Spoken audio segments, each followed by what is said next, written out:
Hola, bienvenidos a nuestro curso de metalurgia extractiva, pirometalurgia. Sin más preámbulo, adelante.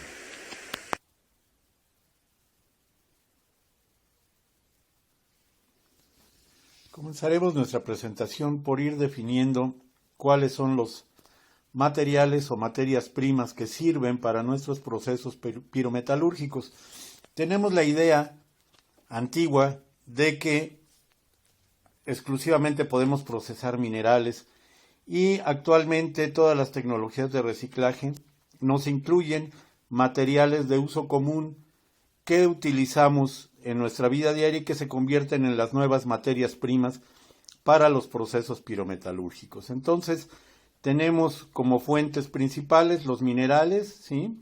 Tenemos también jales de operaciones mineras antiguas, tenemos también las escorias de los procesos pirometalúrgicos, son susceptibles de trazarse, algún residuo de hidro y de electrometalurgia también son materiales que son susceptibles de tratarse por vía pirometalúrgica para casos particulares, y las nuevas fuentes de materia prima que vienen siendo las chatarras de aparatos electrodomésticos, de celulares, de televisiones, etcétera.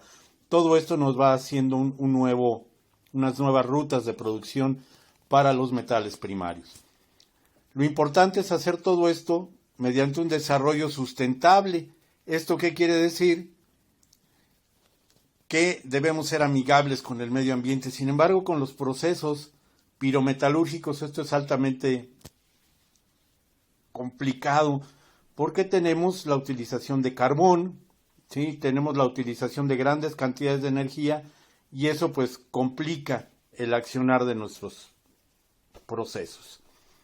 Si nos remitimos a los procesos pirometalúrgicos, ¿verdad?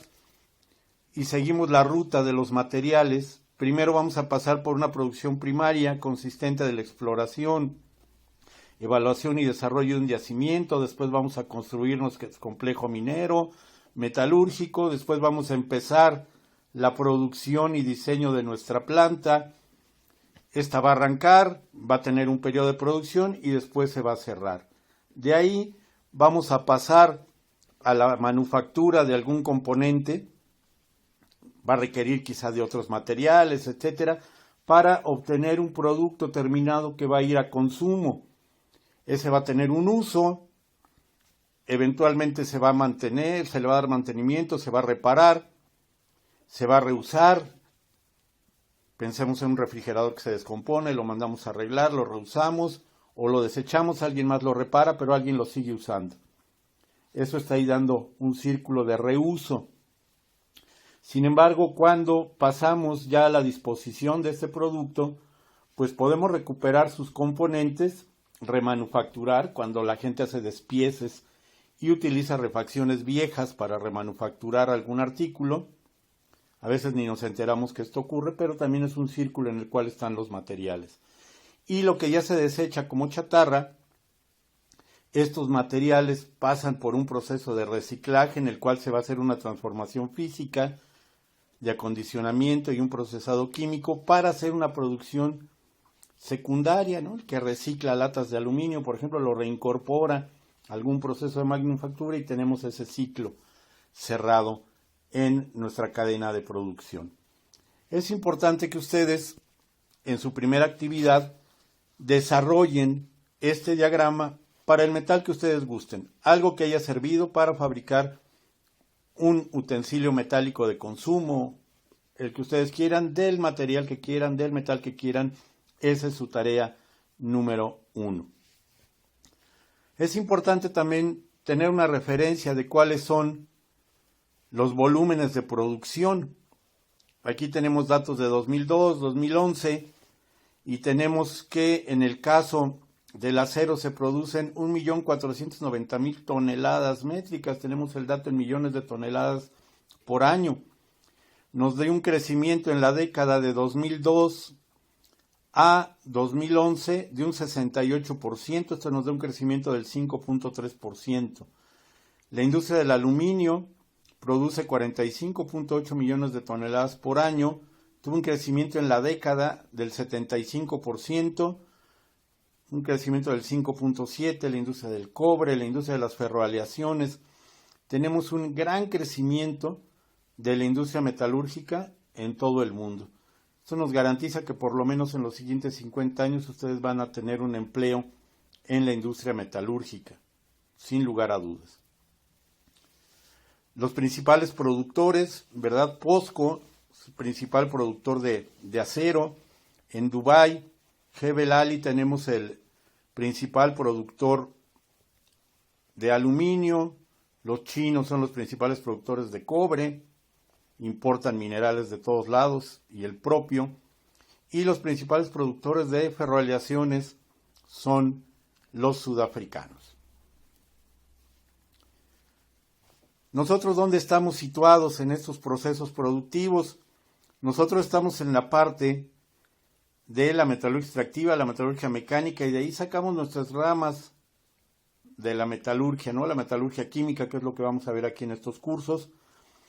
Termodinámica, cinética, propiedades físicas, estructura.